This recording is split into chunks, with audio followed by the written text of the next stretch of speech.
আমাদের অপু সাহেব বস্তায় পচা কিছু একটা নিয়ে যাচ্ছে, মুখে রুমাল চেপে। সেটা দেখে সোহেল সাহেব কৌতূহলী। ওরে আল্লাহ রে, কি গন্ধ! আর একটু সময় যদি রাখতাম তাহলে সহ্য করতে পারতাম না। এই অপু, এই দাঁড়া। কি ভাই? তুই এখানে কি ফেলাই দিসনি? এরকম গন্ধ বেরোচ্ছে। ও, ওই ফ্রিজে একটু মাংস ছিল, পচে গেছে, তাই ফেলা দিতে আসলাম। ঠিকই আছে, মাংস পচে গেছে, একদম উচিত কাজে। তোর মতন মানুষই মাংস পচে যাওয়াই উচিত। এই তুই কি করছিস? আমার মাংস পচে গেছে, তা তুই এত খুশি হচ্ছিস কেন? তুই মাসুম চাচার সাথে সেদিনকে যে কাজ করেছিস, আমি দূর থেকে সবকিছুই দেখেছি। কি ব্যাপার অপু বাপ, তুমি কোনটায় যাচ্ছ? হ্যাঁ, আমি একটু বাইরে যাচ্ছি, কিছু বলবেন? আসলে লজ্জার কথা কি কব, আইলাম একটা দরকারের জন্য। তা কি দরকার? আমি একটু ব্যস্ত রয়েছি। করছিলাম কি, তুমি কুরবানি দিছাও না এবার? হ্যাঁ, কোরবানি তো দিতেই হবে, এলাকায় আমার একটা সম্মান আছে না? বাপ, তোমার বাড়ি তো মাংস আছে, ওখান থেকে যদি আমার 1 কেজি মাংস দিতে, তাহলে তোমার আমি 3-4 দিন পরে কিনে দিয়ে যেতাম। আপনার কি মাথা খারাপ যে আমি কোরবানির মাংস ধার দেবো? আপনি বাজার থেকে কিনে নিয়ে আসেন। আমি বাজারে গেলাম, তা বাজারে গরুর মাংস পাইনি। গরু মাংস খাওয়াতে হবে কেন? তুমি ওই ওয়াবের কাছে যে একটা পোল্ট্রি নিয়ে আসো। ওয়াবের কাছেও গেলাম, তাহলে কি হয়েছে শোনো। কি ব্যাপার ভাইপো, দোকান বন্ধ করে দিলে? হ্যাঁ চাচা, দোকান বন্ধ করে দিচ্ছি। কেন? ওই দুপারে গেছে খাওয়ার টাইম, তাই বন্ধ করে দিয়ে বাড়ি চলে যাচ্ছি। ও ভাইপো, তাহলে আমার একটা মুরগি দিয়ে দাও, চলেই যখন যাচ্ছাও। হ্যাঁ চাচা, তুমি কি পাগল হয়ে গেছো? আমি এখন মুরগি কোনে পাবো? কেন, তুমি তো মুরগিই বেচো, মুরগি পাবা কোনে মানে? একটা দেও। আরে চাচা, 2 দিন আগে ঈদ হয়ে গেল, এখন কি আর এই মুরগি টুরগি রাখে? মুরগি রাখলি তো গরমে তো সমস্যা। ভাইপো, একটা ছোটখাটো অলি হবে না, হঠাৎ বাড়ি মায়ে জামাই চলে আইছে, দেও। চাচা, আমি আপনার সাথে আর কি মারবো কেন? আমার কাছে মুরগি থাকলে অবশ্যই আপনার একটা দিতাম, আমার কাছে মুরগি নেই।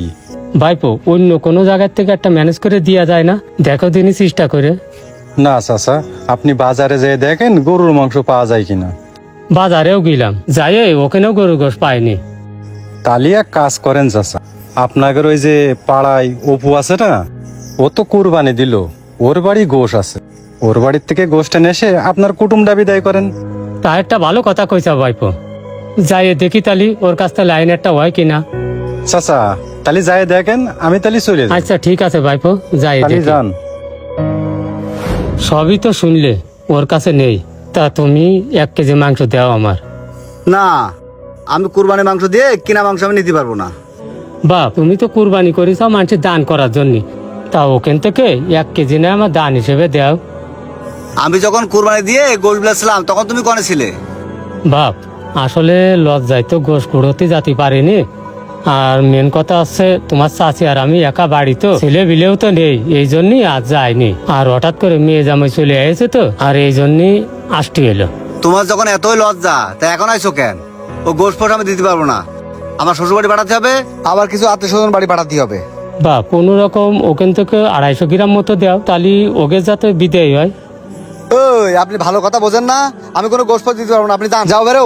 বাপ, দেও না একটু মাংস বাপ। আরে ছাড়ো, এখন আমার সময় নেই, যাও।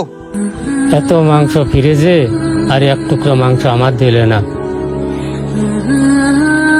ওই মাসুম চা, শুনে যাও, এদিকে আসো। আমারে ডাকতে চাও? কি হয়েছে বাপ, কিছু বলবা? তুমি অপুর সাথে কথা বলছিলে, আমি শুনেছি সবকিছু।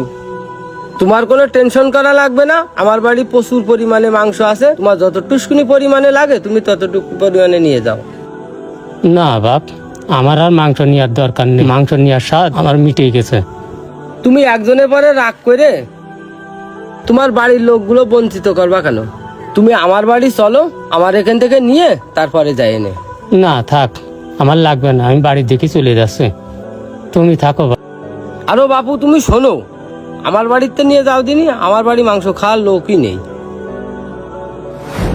তোর এই ব্যবহারে মাসুম কাকা দেখলাম কান্তি কান্তি রাস্তা দিয়ে যাচ্ছে, আমার খুব খারাপ লাগিল।